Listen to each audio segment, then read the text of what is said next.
all of a sudden they came sort of crashing back into my human reality. And I didn't necessarily reintegrate gracefully. I was angry. I was very upset. I felt like a burden. And then I started talking myself out of my experience. I had to learn to talk and walk and eat and all those things again. Like, how can both be true? How can that dimension exist where I felt nothing but love and comfort and purpose? But this also can exist in this broken human body that's like still clinging to life. I tried to piece out a good few times with my.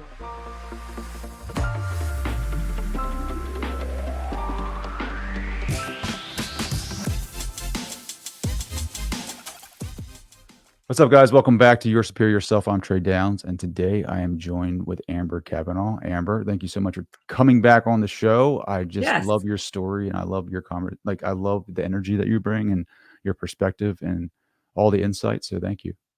Thank you so much for having me back. I'm Sure. grateful and excited.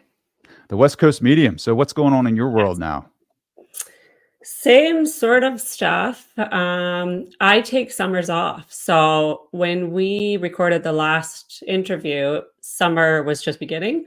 So I spent the summer with my kids. I have some exciting things coming up. I'm actually traveling to the States. I'm Canadian, for a couple of interviews in person, which is super exciting for me. Oh, wow. Although travel when you have a very significant brain injury is not as exciting, I think, as it is for a lot of people that don't have brain injuries. I don't like being out of it's funny because I'm so spiritual and I feel like really knowledgeable about balance and all that sort of stuff. And yet I am not adaptable anymore. So my husband's excited to do a little mini trip and I am nervous, but everything happens for a reason. So Mm. hopefully it all goes well. Sure, 100%. So that is truly fascinating.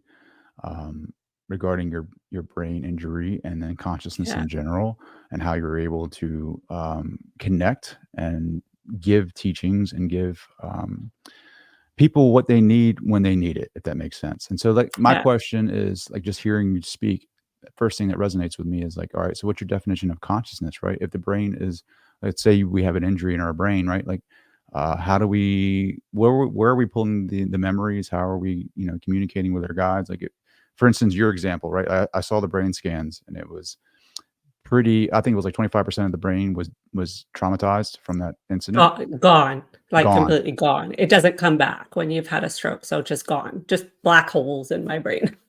Sure. And so, like, what is consciousness, right? Like, where is it coming from when how are you able to function in everyday reality? I think if you're not me, it is hard, I think, to explain it because for some people, we're very human, right? And if you are a younger soul, it's super. And I don't mean younger as in human age wise. I mean like energetic vibration wise.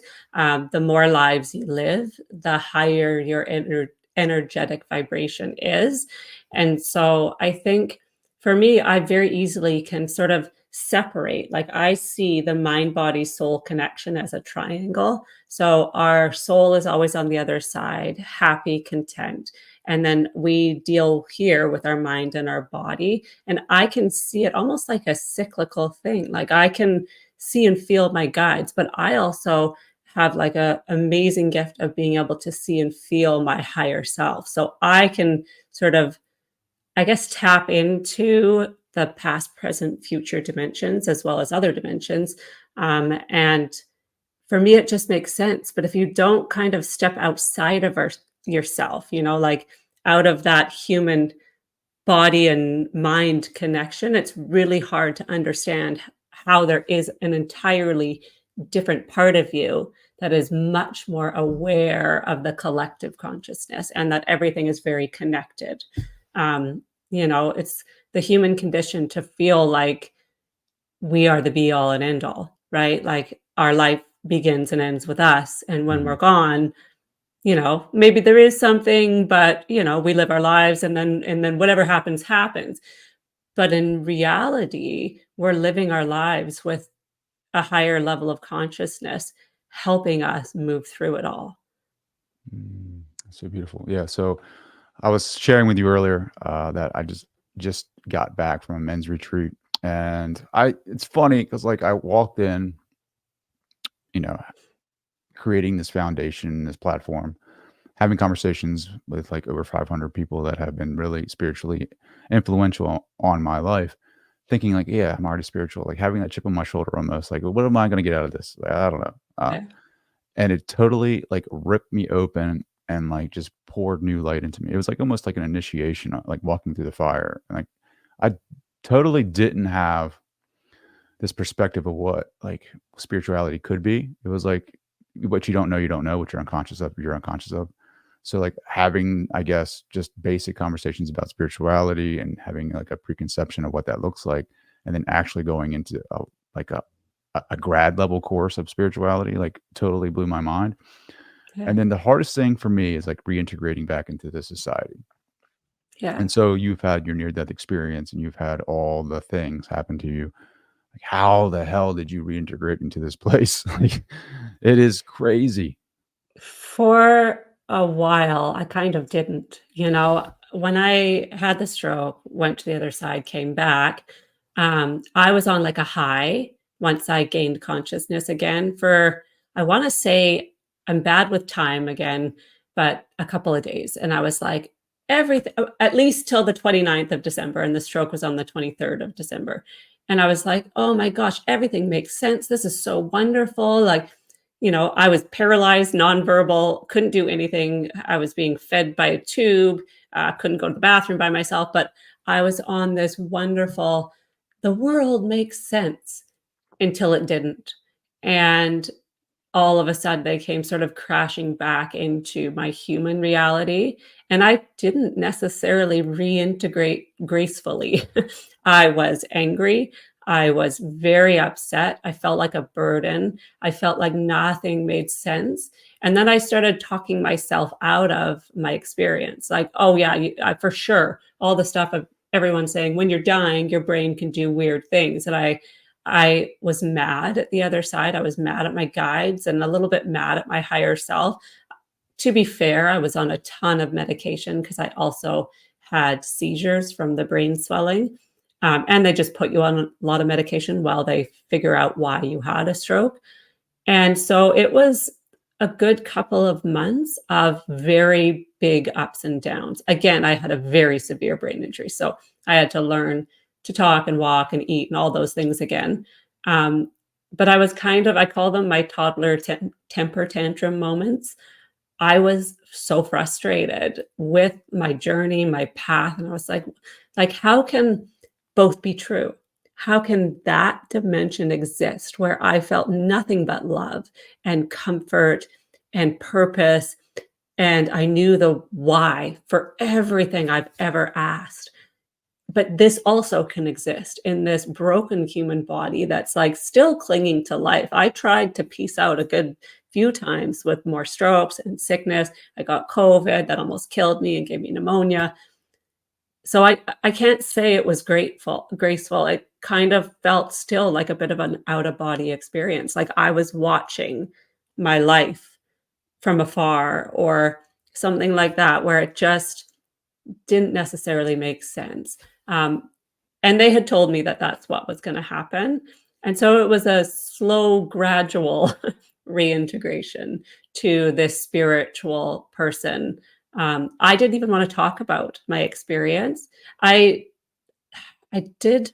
I made voice notes or something, but I didn't want to tell anybody. I told my husband and a couple of my family members, but I kind of kept it tight to my chest. And people would ask me about it online. And I would say, I'm not really ready to talk about it yet. Not because I was like, oh, I'm just keeping this loving thing to myself. It was more, I was frustrated and I was human and yeah, sometimes it's like a string that ties us to the other side, and it feels like we cut the string sometimes, and it's like a scramble to figure out how to reconnect it. And for sure that's how it was for me, and for me for most of my life, because even before the stroke I was a psychic medium and I was born that way. So, in the good times in my life, it felt like I had 10 strings connecting me. to the other side and my guides and sort of infinite knowledge. And when I struggled and became very human, I swear I just cut them all off. Mhm. Yeah, I can see I don't know, it's just like there's definitely a difference in how I walk through this reality, like, just kind of like a knowing of being able to see, through, techniques or modalities like breath work and just really get into a space of, like, an altered state of consciousness and seeing, like, whatever I need to see in that moment, and then coming back to this and seeing the persona and seeing the roles, seeing all the things in which I motivate me to do something, but then seeing the illusionary, aspect of that and questioning, like, "Why am I doing that if this is an illusion?" Almost, essentially. So, like, I wonder if you see the reality for what it is. This model of reality, you see the persona, you see the society in which we live. Like, why is it set up the way that it is? Like, why is it have we created this for ourselves? Is this like a true I mean, has it been created? Because I always think about the indigenous cultures and how they lived and how organic it was and how connected they were to nature and Mother Earth and just all the different entities that are non-physical, essentially, or conscious entities like the wind, water, all the things. And then our society now, which seems like it's not connected. We're interconnected, but like more technological. You know what I mean? Like it Yeah. isn't like a consciousness connectedness almost.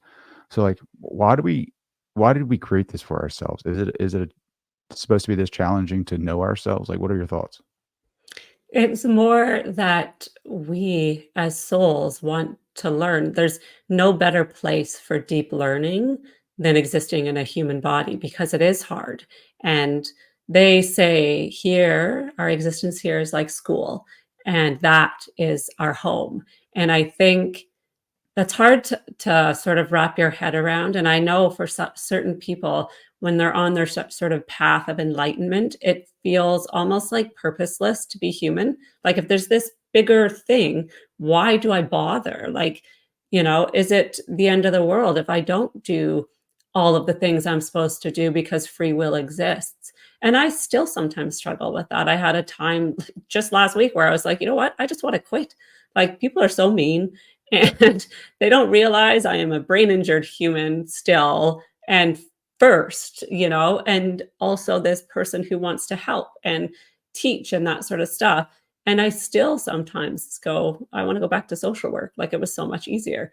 But I think trying to understand that we plan these lives with love because we want to learn all facets of human emotion, which is so hard to understand. And then for centuries, humans have said, okay, well, maybe we'll get on board with the fact that there's something else after this. But for sure, it's a reward punishment system like we have here. We have that here to maintain some semblance of control so that people aren't just off in each other all the time. We don't have that on the other side. Every single human experience is seen as a lesson, as learning, and just as important as every other human existence. In saying that, I am human, and it's really hard to say, like, people that have done horrible things would ever go to the same place as me. We don't necessarily choose our lives while we're living them. In a way, we do. We make our choices and that sort of stuff. When I say we choose and plan our lives, we don't do it going, "Oh, yeah, have fun trying to do this, like, good luck." It's more our soul decides what lessons we're going to learn or teach in any given life. And then we come and do that. And then we go back to the other side and we kind of take stock. And we don't get punished for wrongdoings, but we do have to walk through them and see not only our perspective, but we have to see every person we affected, their perspective as well, because we don't see that when we're alive and when we're walking through our human lives. So I think trying to just understand that there is sort of a greater purpose, but in the end, we all are human and what we do here matters. Because I think very spiritual people kind of sometimes get almost stuck. Like, I now can see that there's something so much bigger. And so nothing I'm doing feels like it even has any type of impact or importance. And every moment that we are breathing, we are learning. And that is just as important as doing super fancy and sort of well known or something things. Mm. Hmm.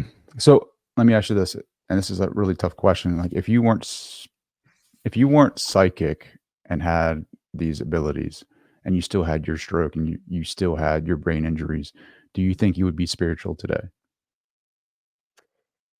I think so, yeah. Yeah.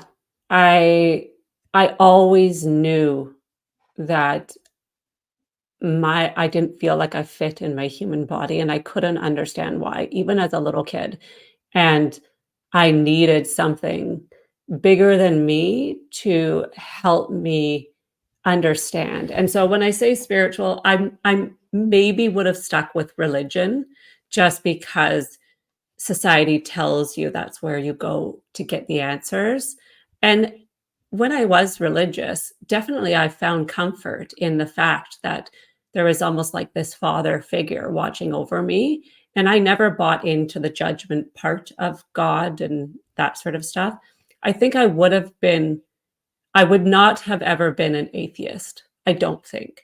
But when saying that, in my other lives, I've had a lot of them. I have been an atheist in some. I have been very religious in some. I have been a horrible person in some and a good person in others.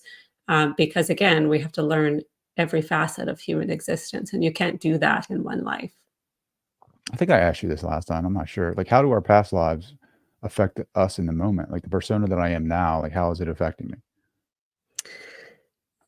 I think I'm cautious always when I talk about this because I don't want people to ever think like we have to do something with any of our other lives to make this one more important, and we don't. But the one thing that is, it's like cogs in a wheel kind of thing. If in this life you go, you know what, I'm actually going to go down a really hard path, like because free will exists and any choice you make has like five branches off of it. And so you decide to go down the most difficult, and your soul is kind of like, wow, didn't know that they were going to do that. That's going to be really difficult, but good on them for wanting to learn. Another one of your lives might get the opportunity, even though they had sort of planned the most difficult, to choose then a much easier life. Because if you're going to learn it in this life and it's going to be really difficult, you don't have to do it twice. So, like, let's just say you're going to, I don't know, lose a loved one, a super close loved one, your spouse or something like that. And that wasn't 100% decided, but this is what is going to happen. Another life might not have to go through that. So it's not like what you do necessarily each day will affect other lives. It's more if you choose to learn something difficult or to do something super easy, another life might get more of a chance to do the opposite of what they were going to do. Sure. Well, going back to relationships, right? Like how do I guess realize that all my relationships are just an aspect of myself, right? Like I can say that and say, "Oh, Amber is an aspect of myself reflected back to me," or "This person's a reflection of myself in this moment." Like, what does that mean? You know what I mean? Like, I want to like conceptually, I can understand that, but like experientially, or like in the moment when I'm being triggered by something, like how do I fully understand that at the spiritual level? I think it's more rather than there's something reflected back at you. Sometimes, yes, they're holding up a mirror, and I think a lot of the time that's why I make people uncomfortable is because it's essentially a one big old walk-in mirror, and, I can't help but feel what you're feeling and kind of, not give it back to you, but sort of shine a light on it. But it's more lessons. So, if you're having a very difficult time with a certain relationship, family, friendship, coworker, that is lessons. So they're not, reflecting back to you what you are showing them. They're showing you or trying to show you a lesson that you're working on, but maybe you're ignoring it. So it's going to keep coming back. So for me, I was always an empath, right? I was always a feeler and really strong empath. unfortunately a lot of time attract like very narcissistic energy. So I always felt like I was being dumped on and nobody was seeing me for who I was. And I would blame that person, that it's their issue. But no, it's because I'm walking up to everybody going, how can I help you? You know, Mm. what energy do you need from me? And then I would exhaust myself trying to give it to you. So it's more learning lessons. So if you're constantly struggling with a certain person and you can't figure out why, or, you know, just being around them makes you feel awful, there's a lesson that you're maybe ignoring that your guides are kind of throwing in your face over and over again until you kind of get it. Well, how do you expand that awareness to see that? You know what I mean? Because a lot of us just live in the moment. We're really living in this avatar. We're really living in this body. And so an event happens, a scenario, whatever, and we're triggered by something, and we go full throttle into that moment of like, you know, feeling all the feels, allowing the body to run the show, or allowing the emotions to run the show and our thought processes. How do you teach your students or your clients, or however you label that? Like, how do you help them expand the awareness to where they can see what is getting ready to fire? Like, you know what I mean? Like, help them rewire their brain. So sometimes I don't, because sometimes if I do that, it's going to take the lessons away. So for me, I do have a couple people in my life that are very um, difficult, and occasionally I'm no contact, and other times I'm not. Um, and if somebody were to say, Amber, this is why you keep going back to this exact same thing, um, essentially they've made helped me cheat on a test. So, you know, I didn't learn the lesson because I didn't come to the conclusion on my own. And I'm probably now going to attract another person exactly like them to then learn the lesson I was supposed to learn in the first place. So, a lot of the times I don't. You know, if somebody is struggling with certain conflicts or scenarios that keep coming up for them, rather than saying, this is what you need to do to stop that XYZ, and then you won't do that anymore.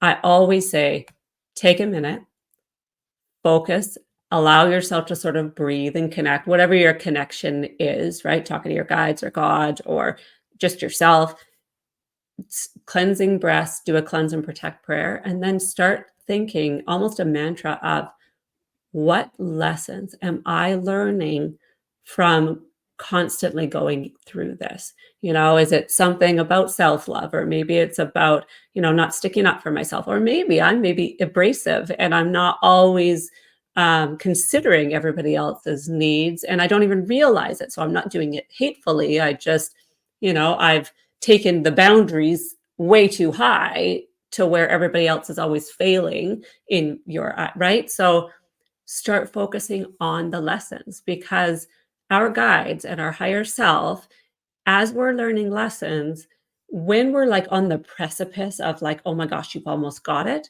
it's like they're throwing scenarios at you. Okay, like here's this layer or this level of that lesson. So we're going to huck it at you. Maybe you ignore it and you don't quite get it. So then they do it again. As soon as you start to go, okay, like I think maybe this is why, start asking why, because we don't have all the whys answered like we do on the other side.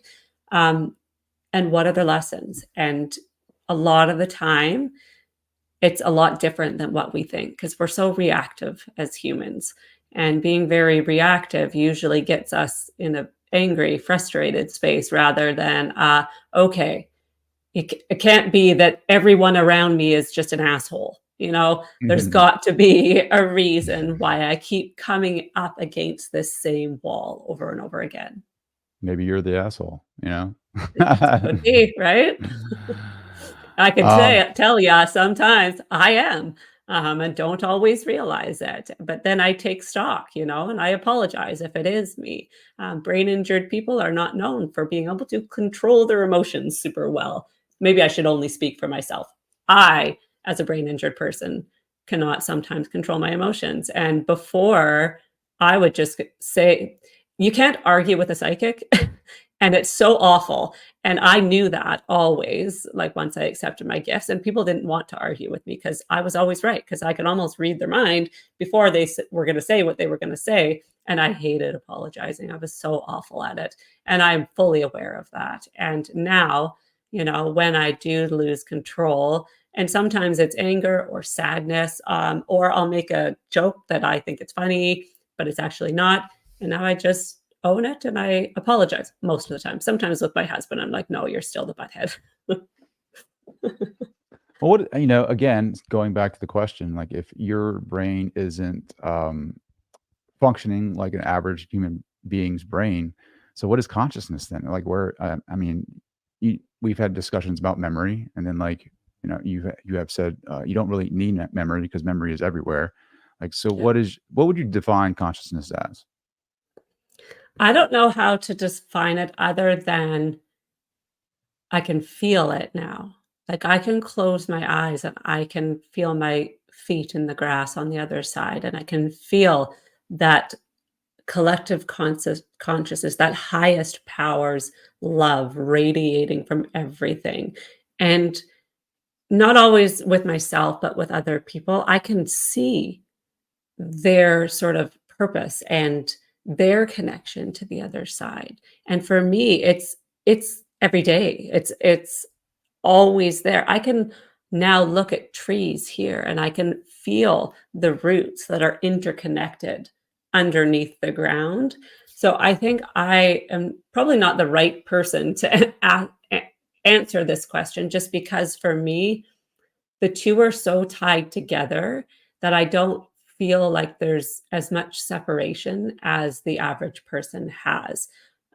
Everything for me is interconnected. And I sometimes go out in public, go to a store, go to a mall, and I just tune into everyone and feel their connection to me, the people around them, the other side. And I occasionally tune into their energy if they need a little energy cleanse. I can just feel it, which I think is a blessing and a curse because I'm not as tethered here as the average person. So, Mm. I don't fear death. I don't fear going to the other side. And a little bit of fear around that is kind of important for a human to keep us here. And in that first year after the stroke, I was barely tethered. I'm still not doing mediumship. It's kind of been coming back into readings slowly the last only couple of months, but every time I tried to do it, this sounds really bad, but I wanted to die. I wanted to go where they were because it's so much easier. And it's like home was calling me and it didn't make sense that I was here. So I wish, I don't, but I do wish other people could feel how I feel. In my worst moments, in my darkest times, there's light because I understand that there's so much more to our human existence. Mm. How does one hold more light? I've been thinking about this. And so for a long time, I ran away from my shadow and the things that I'm ashamed of. And I feel like if I don't ever look at them, if I don't ever like consider them or like just shine my awareness on them, it's going to hold me back from bringing more light in. So I agree. how do you bring more light into your being so that way you can access different or maybe higher frequencies or dimensions of consciousness? Definitely gratitude and acceptance. Gratitude that you were strong enough to go through those things and come out the other side, and acceptance for the lessons you learned from them. I guarantee the most shameful things you're carrying with you, you probably would never do again because you've done so much work to change or see things in a different way. Before I accepted my gifts, I had severe insomnia because I was able to distract myself during the day, um, but at nighttime, I would dwell and just go over every horrible thing I'd ever done, everything I felt guilty or shameful for. And honestly, guilt, regret, shame, and anger, the only purpose those human emotions have is to keep us in the lessons we're learning. So as long as you don't look at them and you just carry it around you like a shameful badge of crap, uh, it's not going to go away, and you're not going to be able to fully see sort of the light and shine it on other people if you want, if you are so worried that they may see you as an imposter because you have done in your mind horrible things. um, and running away from who I was for so many years, I did a lot of things I was not proud of. I was hurting, so I would cause other people to hurt, as humans do. Um, I don't feel guilty or shameful for any of it now, and I'm so grateful now that I was able to learn as much as I was, even feeling so broken. Y Mm, The only thing to gain more light is to let it into yourself. And if you mm, have a whole part of yourself that you're trying to hide from just everyone who knows you because it doesn't line up with who you are now, how do you shine a light when it's dark and you don't have it? sure.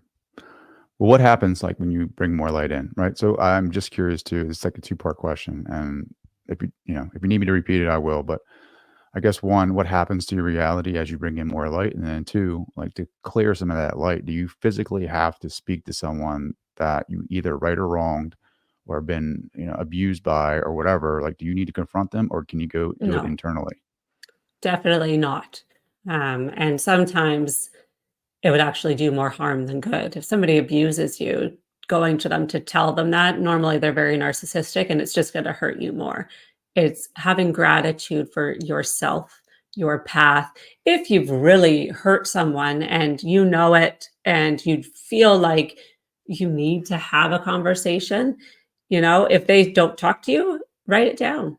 Write it down. You don't have to give it to them, but just to get the feelings out. But definitely, it's internal. It's having gratitude for your path, your journey, and everything that you have gone through to get to this point. I often say, and it sounds so bad, but I'm a lot more, I guess, isolative. I have a hard time kind of going out. And I say to my husband all the time, like, I just don't like people. But that is not true. I love souls, but people come with a lot of chaos and it's hard for me to sift through a lot of the time. It's why I don't do readings in person anymore, because people come in with all their energy. Um, but I think when it comes down to it and the people that I love, that's where it makes the biggest difference. But definitely, I would never say everyone, in order to have enlightenment, you need to settle all the stuff that you've gone through and the people and apologize. No, that would a lot of the time do more harm than good. It's completely internal and has to do with you. You don't have to go back 10 years to talk about an argument that the other person probably doesn't even remember. It's wrapping your head around, why have you been dwelling on it for 10 years? Obviously, there's a lesson there that you have yet to understand or learn. That hits a little bit right there. 100%. So as you bring in more light into into your awareness, like, does your reality change? It can or it can't. Um, Awareness of spirituality doesn't necessarily mean you need to become this spiritual person. It's more our collective consciousness, our collective enlightenment benefits, because the more sort of energetic vibrational growth that happens, the more people like you or I will be born who are starting to see things or bring things from the other side to here. And it's a very slow burn. And I hope we figure it out before we completely destroy our planet again. Um, but, it can't happen super quickly. But even I'm 43, people like me weren't a thing in the 80s when I was born. Like it just wasn't. Kids were kids. Parents didn't pay attention to them. We were just outside hanging out, playing. Mhm. Now there's these wonderful, like sentient little ones being born with this awareness that there's so much more. Unfortunately, they're sensitive and we're medicating so many of them because it's Yeah. like, this doesn't make sense. Like, why are they not just happy being a little kid like we were when we were young? But it's more the collective consciousness. Yes, we can become more spiritual and we can feel more balanced, but at the end of the day, we're still human. You can do the work, as much work as possible, and you still will have very human days. I am testament to that. Last week, I wanted to quit because somebody was really, really mean to me, right? So we are still human. We're still learning. I just learn a little bit different than I did 5 years ago, or 10 years ago, or 30 years ago. Mm. So, and I'm just going to be off. I'm going to be candid right now. Like, what subjects do you really love to discuss? Like, I really would love to open it up to you right now. Like you've been on a million podcasts, right? And this is the second time you've been on mine, and a lot of people really want to fear monger about the future, like what's happening in 2024. But like, what do you like to talk about, Amber? Like, if you're on a show and you're having conversations and the audience are listening, like, what do you find like most intriguing for you to talk around? I think for me, and I talk about it quite a bit, is I've always just felt so isolated and alone and like nobody understood me. And I think people that feel like that are drawn to places like this, people talking about things like this, because when you feel like nobody gets you, you seek out validation that you're not totally messed up. And I think, it's either trying to seek out people like you or trying to seek out experiences like yours. And I think that's what I look forward to most, like with sharing with people, Hmm. is bringing, almost shining a light on the fact that there are people that aren't, sounds bad, but humans are judgy. Like, it's either religion or spirituality. It's either this political view or that. Like, it's so polarized, and I think there needs to be space where everyone fits, no matter what we think or believe or anything like that. And I just want people to start to understand that, like the judgment piece. On the other side, there is no judgment. Wow. If there could be one thing that actually people listen to with me or from me or you or anybody, is there is no judgment. We're not going to face a judgment day, and judgment is a human thing. So it's so fascinating. What I'm hearing is unconditional container for Yeah. experience. And I Yeah. just, like, again, going back to my retreat, like we created that. We created that for ourselves, the men that were in that circle. Like, I didn't know how much I needed to love another man, and the sense Yeah. of healthy masculine energy, of how much I needed that love from another man, how much I just needed a container that was unconditional, and I could say whatever I wanted to say, and everyone still look at me like, man, he's just going through his experience. He's living life, and this is what his experience has brought him to in this moment, and he is just allowing this. I guess they allowed me to express what I needed to express without judgment. To your point, Yeah. and that feeling was so freaking good because, like, I can feel it, a difference in my body. I could feel the release. I can feel the tension, the trauma, whatever that I was able to speak to, release from my body. And some of the things I've said to these people, I've never said to another human being in my life. So to your point of like walking the lonely path or a lone path, I thought I had to be a lone wolf my entire life. Like, I felt like I Yeah. had to be successful. This is what I had to live by to be a successful male. Like, to ask for help, that's weakness, you know.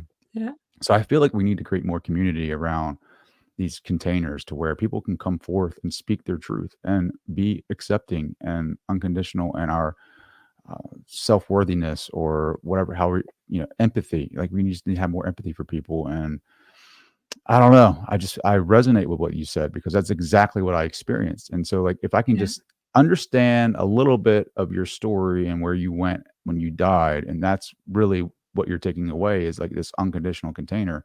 Like, I think I just experienced a little, either I didn't have a near death experience, but I experienced a little bit like maybe a pinch of what you did on the other side, and that fires Yeah. me up because it's like now that I'm trying to reintegrate, I can see like how much pressure we put on ourselves to be successful, how much pressure we put on ourselves to be perfect, and there's no room for error. And it's like, Yeah. I didn't feel that this weekend. I felt like it's okay. Like you were just doing the Well, best and that you even could. I think even amongst spiritual people, there's still judgment.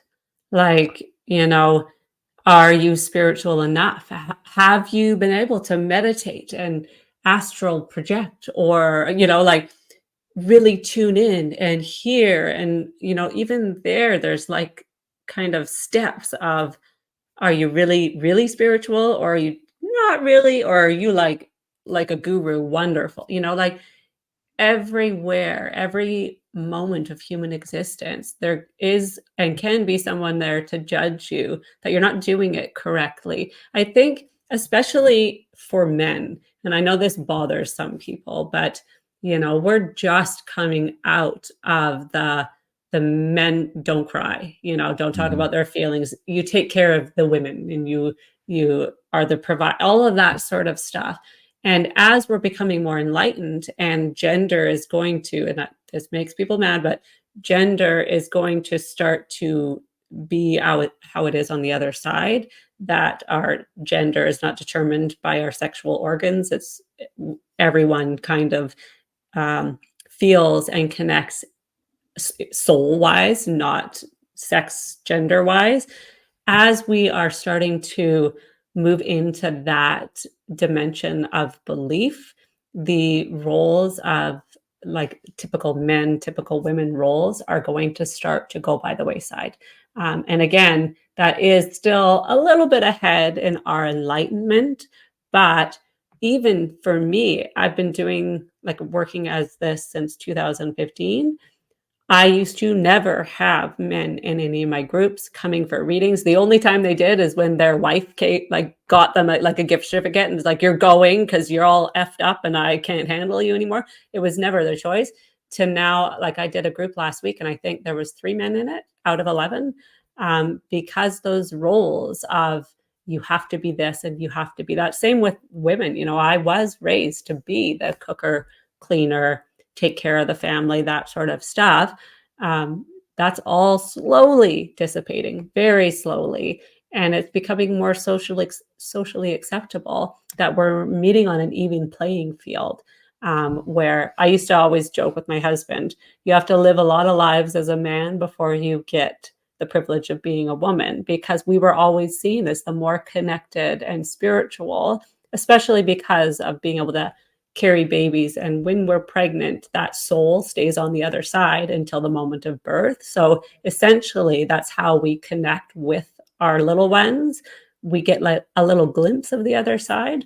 And so, innately, that does make you a little bit more connected to the other side. But that's even kind of going by the wayside. And we are now slowly, instead of being like this, we're like here and here. And we're Mm. going to get to the point where men and women can be seen as equal in the spiritual realm. Whereas before, men did take the sort of lead position in religious realms, um, but not necessarily, like women just didn't. Women could in the spiritual realm. And now we're slowly becoming equals, which I love. Well, what did you feel like on the other side? Like, did you have, I mean, you have this awareness, like I think you still felt like a woman, right? But is there a difference or distinction between the energy, the masculine and feminine? Is there, because like I kind of interpret it as like, um, just in my meditations, just like an awareness, a conscious awareness of like being the observer, right? What does it Yeah. feel like on the other side as far as energies, the masculine and feminine? I had that wonderful gift of being able to see all of my other lives. And in my other lives, not all of them, but it was a huge group. I was a man, woman, child. I was everything, and including some lives that are like super far in the future. So where I think everyone kind of look. I don't know how to explain it other than I could see that gender wasn't really a thing anymore. I did feel feminine when I was there because I was that rain, like if our higher self is a rain cloud and all of our lives are raindrops, I was still that one raindrop. I didn't meld back into my higher collective consciousness. It wasn't like I was that raindrop and all those other lives were their own raindrops. So I didn't necessarily I was even maybe more feminine because I was able to just kind of relax. I didn't need to be, what is it, like a bad boss bitch. I could just relax and just be me. And in this life, I am very feminine. But I could understand and feel that that does kind of go away. Like my grandma wasn't necessarily like, she was very Mormon. They're not Mormon anymore. Church of Latter-day Saints of Jesus Christ. And she was a homemaker, very, very much housewife.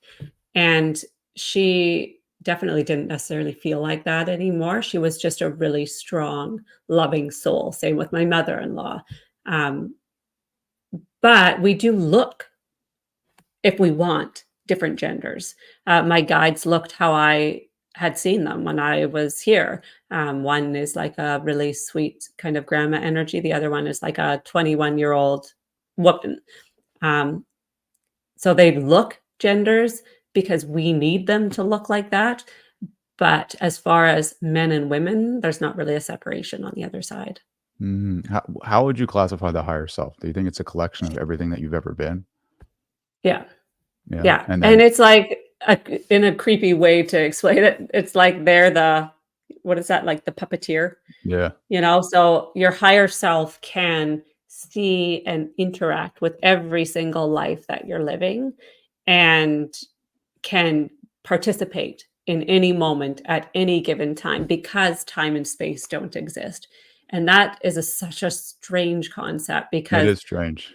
like humans need time in order Mhm. to exist. We base our entire existence on the fact that time is the way we live our lives. And on the other side, that's just not true. Like I'm not lying when I say it felt like I was there for 5 years, 50 years, 5 minutes. Like I couldn't even tell you how long I stood in the grass. It felt like, cuz I would just close my eyes and feel everyone and everything around me through the grass, through that like kind of infinite love that was radiating off of everything.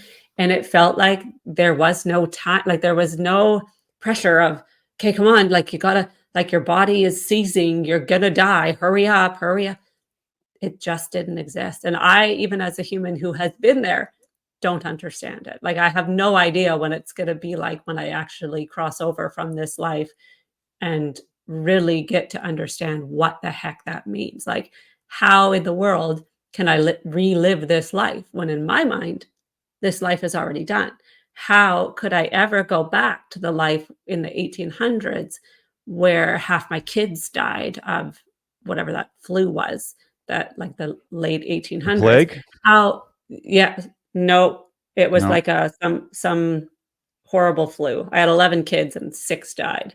Wow. How could I go back to that to live or relearn or change some? It does not make sense to me, and even when I say it, I know I sound a little bit crazy, but being on the other side and seeing how interconnected everything is, and that it's almost like a hologram, each life that is malleable, it's not set in stone. Even saying it, I'm like, "Okay, lady, you're totally crazy. Well, What I are you love that. talking about?" Being malleable, right? Like, so who's changing Yeah. that, right? So when you're if it's a hologram, it's a part of the whole, and then you say it's also malleable where it can be changed. So is it like so the higher self is the puppet master and he's pull or he or she it is pulling strings or playing the game. Like But who also decides? you in each life do that. Nothing happens without your knowledge. Um, and it's a collective consciousness thing. So it is the consciousness of yourself, the consciousness of everyone you know, and that highest power, you can call it whatever you want, God, Mother Nature, Source, that highest power. And everyone participates. So like when we come into this life, we have, I call it our soul family. So everyone you know, including in as far as acquaintances, all of you would have planned this together and made decisions based on what each of you were going to learn. And so it's not just you saying, okay, I'm going to do this and I'm going to learn this and I'm going to meet this person. Everyone does it together. And when we plan our lives, yes, people can sort of come into your soul family or go out of your soul family, but as a whole, that whole group continues to live lives over and over with each other. And so maybe in one life, you did X, Y, and Z, and it really affected this person's life. And maybe they took their life because of that. And you get to the other side, and you're like, you know what? Like, we got close to learning this certain lesson, and it came up again in this life I was just living. So why don't we go back to that other one and join in and change that? So maybe in that life, you don't take your life, if that makes sense. It sounds, again, I know I sound a little bit crazy, and that is okay. And people don't have to understand it. And not everybody is meant to understand it. People that are newer to living human existence can't understand this because they won't stay here if they in any way remember the other side. So I understand that a lot of people will think this just doesn't make sense. And for me, sometimes it doesn't make sense either. Um, but that is how powerful we are in our existence and our purpose and our lessons. And if something happens and it changes the course of your life, and maybe for the good or maybe for the bad, that's not the end. It's never the end. Our souls are infinite, and we can go back to the other side once we're done and try to fix or change or do something different. Hmm. So when, let's say, I exit this reality and I go back to the proverbial home of the non-physical, which I interpret that to be, and I look back on this life astray, can I relive that life astray and try it over again? Or do I Mhm. move on to a Yep. different? Either or. You can do all of it. We are doing all of it. How many times have you And been Amber? technically, I think quite a few. Really? Is that deja Yes. vu, do you think? Uh, so deja vu is your guides and your higher self saying, you planned this, you're doing a good job. Look, like this is the life that you had laid out for yourself. You are on the right track. It's almost like an encouragement. And I got deja vu at least 3 times a week, my entire life until I accepted my gifts. As soon as I accepted my gifts, and I didn't need that encouragement very often, I would get it maybe once a month. And now I really don't get it at all, maybe twice a year. When Mm, I'm really, really struggling, they'll reiterate, hey, remember how you planned this? Remember how the world doesn't actually hate you? And, it's not all going to garbage, and they'll encourage me that way. But yeah, it's just your higher self and your guide's way of saying, hey, good job. Like, look at you. You've made it this far. You planned this and you're doing it amazingly. wow, because I've always looked at it as like a checkpoint of like, because I walk into like this past week and I'm like, man, I know these guys from somewhere. I don't know. Like, I feel like I know them. I don't know where. Like, I just didn't know if it was like me getting to like a certain point in my life saying, oh, you've been here before. Like, you know what I mean? Like, it's like a It's certain, more, they are probably part of your soul family. So hmm, you've probably lived lives with them.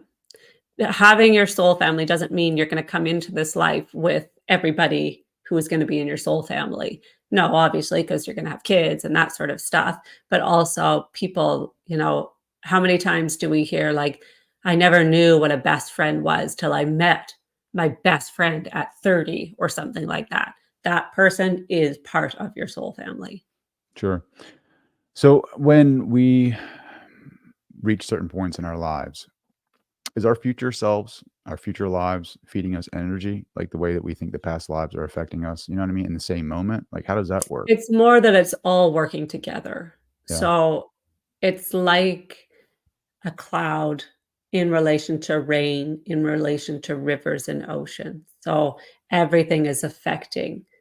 the others. And so the clouds up here, the raindrops come, they go where they're going to go, and then they actually all end up back on the other side through evaporation or through whatever, right? That sort of, it's more cyclical. It's not like our higher self, future self are looking back and going, oh, frick, poor Amber. Her life kind of sucks. She had a stroke. That's awful. Let's give her some strength, or let's give her some encouragement. It's more a recognition that I plan this life and I am strong enough to live it and walk through it, but acknowledgement that I couldn't do it without the support or energy of the other side. Can you see options? Like, so when you start to Yeah. manifest your reality that you want, do you see like a list of options for you to choose and you know exactly what the outcomes will be? Not the outcomes, no, but that's a choice. I don't want to know. Just like I don't want to know anything awful that I cannot prevent. So, if somebody's going to die, or, you know, get in a car accident, or something awful political, or, a natural disaster, I don't want to know. I don't want to be the only one fretting that the world is ending when I can't change it. I can see options, and I can, as more for other people. My own life, I live it as a human, and occasionally I get little glimpses of, if you go this way, this is going to happen. If you go that way, this is going to happen. But with other people, I can really see what's going on, where they're going, why they're going there, where they've been, what happened before all of this. And then I am weird, even though I suck at math, I like percentages. So if somebody asks me a question in a reading, or their guides want to say something, in order for me to say, yes, this is 100% going to happen, it has to be above 95% chance, because free will exists. If it's an 85, I'm not going to tell them, because there is still a 15% chance that their soul or their human self might choose a different route. Um, if it's like 60-40, sometimes I will say it. You know what? I know you really want this. It's at about 60% chance that you're going to get it. But your guides are saying, if you do XYZ, that chance might be a little bit higher. Mm. So for other people, a lot of the time I know, my poor husband, I always know who's going to like win the Super Bowl, because he likes football. He's in a fantasy football league, He or like probably has the the best team any thanks to you. but I don't tell him. So my notes on my phone, if anybody ever got them, they would be like, "What the heck?" Because I always put like the winners of everything, because I can't, at least for my own comfort, I cannot benefit unfairly Sure. financially because of my gifts. So I won't let him bet, even though he 100% would if he knew that. But I just like knowing, and Would it's a you little lose your test for gifts if you myself. did that? Would you lose your gifts if you No, bet it? no, No. there's actually quite a few people that do what I do that are very much, um, I don't know, going out of Being bounds as far as unethical? yeah, but again, no punishment, right? We Sure. aren't punished for it, but they are learning that living that way actually is even more lonely. You feel Mm. even more like your purpose is not as important as you thought it would be. So no, I wouldn't lose my gifts. Um, Shitty things probably would happen to me. Like Mm. let's just say I win $20,000 because I bet on a sports team. Guarantee something in my house would break that would cost $20,000. One of my kids would, I don't know, get in an accident, and the car would cost $20,000 to fix. 100%. There has to be a balance. Wow. Amber, I can talk to you, like, seriously for 500 years. Um, I love that. I love our conversations. I love our time together. I think you're such a great human being. I think you're such an amazing being, and the light that you portray in this reality is much needed. So thank you so much for taking the time. Can you redirect us to where we can buy your book, how they can connect with you, like all the things? I think now is the So time for my that. book is At the Stroke of Eternity. It looks like this. That's me. This is BC, Canada, all the ferns and stuff. And That you can get on Amazon in almost all countries. And also, most bookstores picked it up because it was on a short amount of time a bestseller in Canada. So most bookstores picked it up. And I'm on all socials at West Coast Medium. There's a lot of scam accounts pretending to be Oh, I'm me. I sure. will never message anybody offering a reading because I was drawn to you. I don't do that. It's always a scam account. So you just kind of got to weed out. I'm sure you'll put it in the link Sure. for Yeah. people to I'll put it in find the me link. on Yep. all the 100%. socials. I think it's Yeah. important. The West Coast Medium, Yeah. Amber Cavanagh, thank you so much for taking the time. My pleasure.